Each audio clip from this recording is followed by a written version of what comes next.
back, Audi SUVs were a rage, and the Q3 was the SUV that really brought the access of Audi SUVs to a lot of people. And of course, it was affordable, so people loved the Q3. But the last few years, the Q3 hasn't been on sale in India, and finally, Audi has brought back the Q3 in its new avatar. Now, what is this new model all about? What does it have in terms of technology, in terms of features? And is it better than its predecessor or not? And also, how does it stack up against its rivals? Let's find out.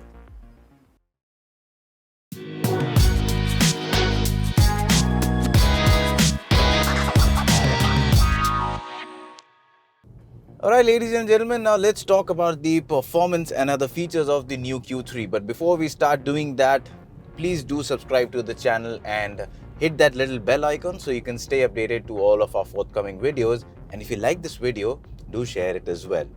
Now, talking about the performance of this vehicle, well, it is available only with the petrol engine. There is no diesel engine on offer like the earlier Q3 had. So what you get is a 2-liter petrol engine with 190 horsepower. It's a turbocharged mill, and you get an automatic gearbox, and you also get Audi's all-wheel drive system, which we all know is known as Quattro. How does it perform on the road? Well, to start with, it performs brilliantly. The Q3, it's a compact SUV, and with this kind of power and all-wheel drive, it performs very nicely. To start with, there is almost no perceivable lag despite this being a turbocharged engine, and well, the transmission does a good job of masking that lag. It has been paired to the engine pretty well. Also, the shifts, they are quite quick. They're not like sporty quick, but they aren't slow either. So what you get is a car that you can have fun with. At the same time, if you just want to have a comfortable drive, it does that as well without any issues. In terms of power delivery, well, the power delivery is good. Mash down the throttle and what you get is a nice wave of acceleration. It's not strong enough to pin you back to your seat, but yes, it is quick enough to put a smile on your face for the kind of vehicle and the segment that you're buying into. So yes, it can be quick. Overtaking on the highways, no problem at all. You've got paddle shifters, you can take manual control of the gearbox, go quicker, go the way you want around corners. So of course, it is versatile in that manner. Also add to it the fact that the engine itself is pretty refined, and so till about 4,500 RPM it stays quite refined. Yes, once it crosses about 5,000 RPM, it does get a bit vocal, but again, it doesn't get like irritatingly vocal. You can live with it. So put all of that together and what you get is a nice refined package that is good to drive, fun to drive.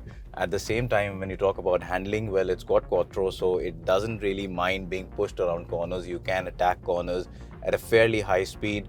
The steering is a typical Audi steering. It's light, weighs up as speed builds up, but almost no feedback, feels a bit vague at times.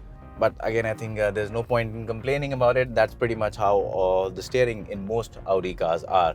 Also, in terms of ride quality, again, the Q3 scores well. It's got a fairly plush ride quality, and it soaks in a lot of those nasty bumps on the road, and surface undulations are again dealt with in a very impressive manner. So what you get is a vehicle that can be fun to drive. You can have fun going around corners, but at the same time, if you want to have a comfortable, relaxing drive, the Q3 will not disappoint you. Alright, so that was performance, and now that we've established that this is one of those affordable luxury SUVs in which you can drop a gear and disappear, let's talk about the cabin. Now, coming to the cabin, well, this is one area where you will be able to see a lot of changes over the older Q3. And the cabin has, of course, now it's bigger. It looks a lot more premium. The material quality has gone up a notch. Even the design has improved a lot. Of course, you've got this nice looking, very plush touchscreen in the center console. Works well, and it's a full touchscreen unit. Unlike the older MMI units, you do not get any kind of a rotary dial to operate it. Everything is operated by touch except for the knobs given for the climate control.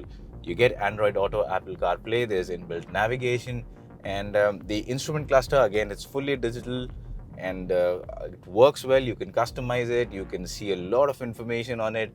And as far as digital instrument clusters go, almost all manufacturers these days offer a digital instrument clusters, but not all of them in the luxury segment are really good to look at. This is one of the better ones, so does its job pretty well. The steering wheel is again quite nice and chunky to hold, gives you a lot of functions that you can operate. So yeah, I mean, it just feels like a premium luxury SUV, so that's a good thing. In terms of features also, again, the Q3 has made a big leap of improvement. You get this massive panoramic sunroof now, and for people who love sunroof, I don't understand why they do. I mean, it makes no sense in a country like India. But yes, for people who do, there is this massive sunroof that opens up. The first half opens up. So that's there. You've got climate control, you've got wireless charging, and the wireless charging, by the way, works. Even the large phones will be supported in terms of size. And yeah, I mean, beyond that, if you look at the cabin practicality, the space which has been given in the door pockets all around the cabin, all of that is usable, and it just adds to the ease of occupants inside the cabin. So overall, I think the Q3 makes a very good impression in terms of occupant comfort. When you talk about the front seats, these seats themselves are electrically operated. So yes, a very good experience up front. But what about the rear? Well, at the rear, again, this is a new Q3. It's longer, it's got more space, and that's a good thing, because the earlier Q3, well, it felt a bit cramped. This one feels a lot better. You've got more leg room. So for me, I'm 5 feet 8 inches. I was easily able to find a comfortable seating position, enough leg room and enough knee room for me. The headroom clearance is good. The seat backrest angle is good. The seat cushioning itself is quite nice. The armrest is cushioned. For adults, yeah, comfortably. If you try and squeeze in that fifth person, well, in case you do not like that fifth person, do try and fit him or her in that seat, and that will be a nice way of getting a revenge. It is only for a fifth passenger for a short time. So yeah, I mean, a great cabin and very good comfortable seats, but as long as you seat 4.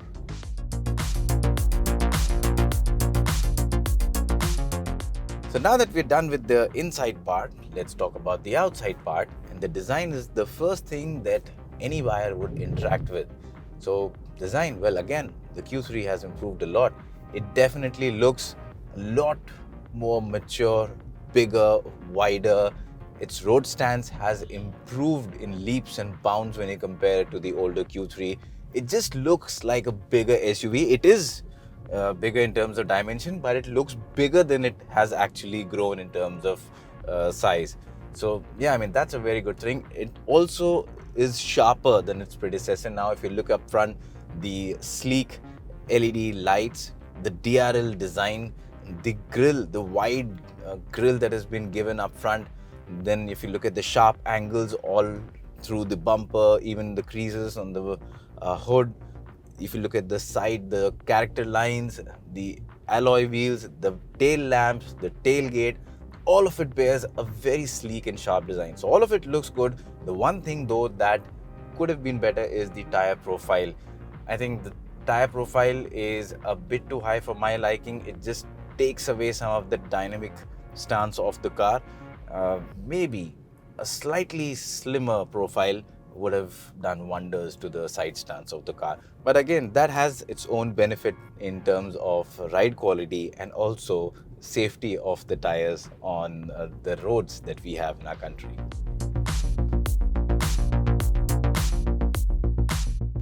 So now let's answer the big question. Is the Q3 better than its predecessor or not? Well, of course it is. Massively better. The next big question, should you buy it or not? Well, the simple answer to that is why not? The Q3 is now a far more complete SUV than its predecessor. It has grown in size, it has a better set of features, it is far more engaging to drive, and it is smarter, it is more comfortable. So yes, it has definitely improved as an SUV. Now, the main thing that you need to know are the prices. Now, there are two variants. The lower variant, or the base variant as you might call it, is priced at about 44.9 lakh. The top variant which we are driving right now, the technology trim, that is priced at 50.4 lakh ex-showroom. Now, for a Q3, that might sound a bit high, but when you consider the kind of features you get inside the car, the kind of technology you get, the kind of powertrain, and the kind of comfort that the Q3 offers, it really isn't that expensive. The Q3 at this price point offers a good value for money, but at the same time, it offers a very good driving experience, and that comes without any sacrifice for occupant comfort inside the cabin. That's precisely where the Q3 lacked in its previous generation, and this one makes up for all of that.